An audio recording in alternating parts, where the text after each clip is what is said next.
नमस्कार, आप देख रहे हैं ET9 स्वदेश। ये खास बातचीत हम कर रहे हैं टीसीएस के टॉप मैनेजमेंट से उनके क्वार्टरली नंबर्स आने के बाद। हमारे साथ मिलिंद लाकड़ हैं, कंपनी के चीफ HR ऑफिसर, और साथ में हमारे साथ समीर सिकसारिया भी हैं जो कंपनी के CFO हैं। जेंटलमैन, बहुत बहुत शुक्रिया आज हमसे यहाँ ET9 स्वदेश से बात करने के लिए। समीर, मैं आपसे शुरुआत करना चाहूँगा उस बात से जो सबसे ज़्यादा चिंता दे रही है इन्वेस्टर्स को, शेयर होल्डर्स को, और सेक्टर में जो ओवरऑल लास्ट कुछ क्वार्टर्स से हम प्रेशर देख रहे हैं मार्जिन्स का, इस क्वार्टर में भी थोड़ा रिफ्लेक्ट हुआ। आप हमें एक्सप्लेन करें कि जो फैक्टर्स इस समय मार्जिन के ऊपर आ रहे हैं, उन्हें कंपनी उन चैलेंजेस को किस तरह से मिटिगेट करने के कदम उठा रही है और ट्रेंड क्या बन रहा है मार्जिन्स पे। तो अजय, ये क्वार्टर में यूजुअल की तरह दो फैक्टर्स स्पेसिफिकली 23 के Q1 में दो फैक्टर्स इम्पैक्ट करने थे। एक, जो हम इंक्रीमेंट्स देते हैं, हम अक्रॉस द बोर्ड इंक्रीमेंट्स देते हैं इफेक्टिव 1 अप्रैल। सो वो इंक्रीमेंट्स आ जाते हैं। ये क्वार्टर में उनका इम्पैक्ट 150 बेसिस पॉइंट्स रहा है, 1.5%। और दूसरा इम्पैक्ट जो सारे इंडस्ट्री में प्रेवलेंट है, जो सप्लाई साइड चैलेंजेस जो एलिवेटेड एट्रिशन की वजह से दिख रहा है, वो दोनों ही फैक्टर्स थे। एंड जो मार्जिन्स हमारे आए हैं 23.1% पे, रिफ्लेक्ट बेसिकली ये दोनों फैक्टर्स। और थोड़े ट्रैवल कॉस्ट बढ़े हैं given the overall inflation as well as uptick in travel has happened. Usually क्या होता है, as we go into the year, हम वो मार्जिन्स क्लॉ बैक करते हैं। हमारे margins we try to get back to जो हमारे मार्जिन्स हम एग्जिट करते लास्ट ईयर पे। सो हमारा टारगेट यही रहेगा कि हम 25% पे वापस पहुंचे एज सून एज पॉसिबल। और जैसे आपने पूछा, उसके लिए हमारे जो लीवर्स रहेंगे, प्राइमरली हमारे लीवर्स रहते हैं पिरामिड, यूटिलाइजेशन इम्प्रूव करना, and growth by itself will help us get to those margins. We'll also look at getting back to our comfort band, and towards that, realization and currency is what we'll look for support at. जी बिल्कुल।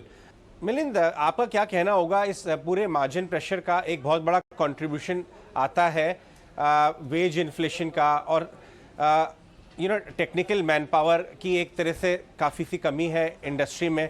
हालांकि TCS तो एक ऐसी company है जहां development पे इतना focus होता है कि usually technical skill man power छोड़ती नहीं है, लेकिन फिर भी इंडस्ट्री में इस समय प्रेशर तो है। आपके क्या ऑब्जर्वेशंस हैं?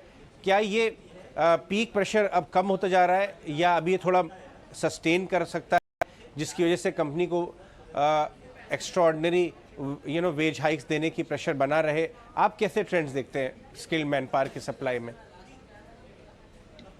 आई थिंक ये पीक प्रेशर कुछ महीने तक और चलेगा, हमारे हिसाब से कुछ महीने तक और चलेगा। अभी ऐसा लगता है कि दो तीन महीने और चलेगा, उसके बाद कम होने की संभावनाएं काफी ज्यादा है।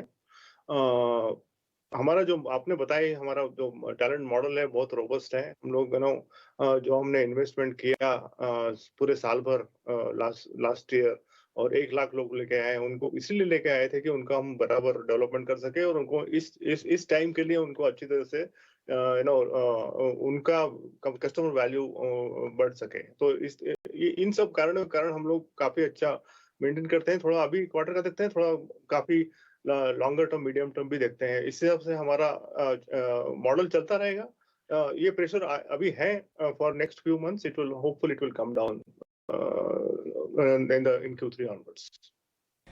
जी समीर, लास्ट कुछ महीनों से मार्केट में, इंडस्ट्री में ये लगातार ये डिस्कशन चल रहा है कि जो स्लोडाउन, ग्लोबल स्लोडाउन की हम बात कर रहे हैं, पर्टिकुलरली यूएस या यूरोप की, उसका इंडियन बिजनेस मॉडल्स पे, इंडियन आईटी कंपनीज के बिजनेस मॉडल्स पे कितना इम्पैक्ट आएगा और किस नेचर का इम्पैक्ट आएगा? टेम्परेरी नेचर का आएगा या थोड़ा ड्यूरेबल नेचर का आएगा? इस लाइट में आप थोड़ा हमें बताएं, डील फ्लोज कैसे चल रहे हैं और आपके कॉन्वर्सेशंस अपने लार्ज क्लाइंट्स के साथ किस तरह के चल रहे हैं? अगर हम देखें, गिवन जो वार्तालाप हो रहे हैं अराउंड ग्लोबल मैक्रो, सो उसको लेके जब हम हमारे कस्टमर्स से बात करते हैं, हम हमारे कस्टमर्स के काफ़ी करीब रहना चाहते हैं, एंड हम उनसे कंसिस्टेंटली बात करते रहते हैं on what there view is.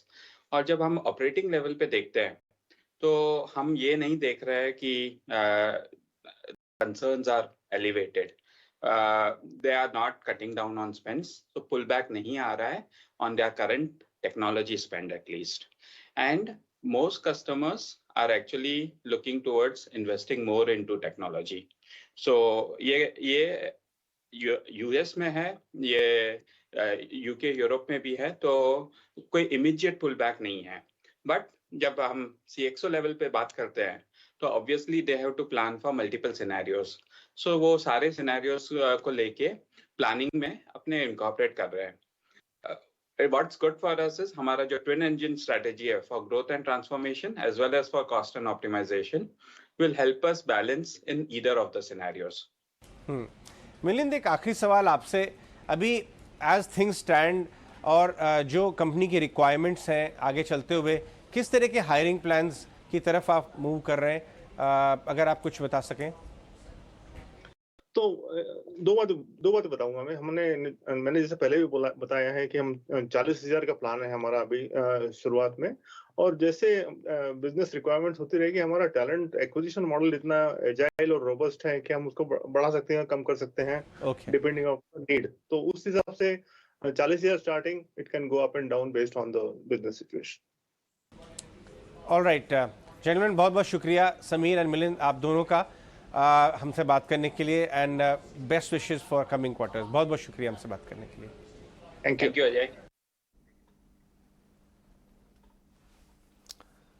तो ये था टीसीएस का टॉप मैनेजमेंट और हमने उनसे बातचीत की, और दो चीज़ें निकल के आई हैं और जिसके चलते हम आज प्रेशर देख रहे हैं कि एक तो वेज हाइक की है कंपनी ने, उसके चलते इनके मार्जिन पर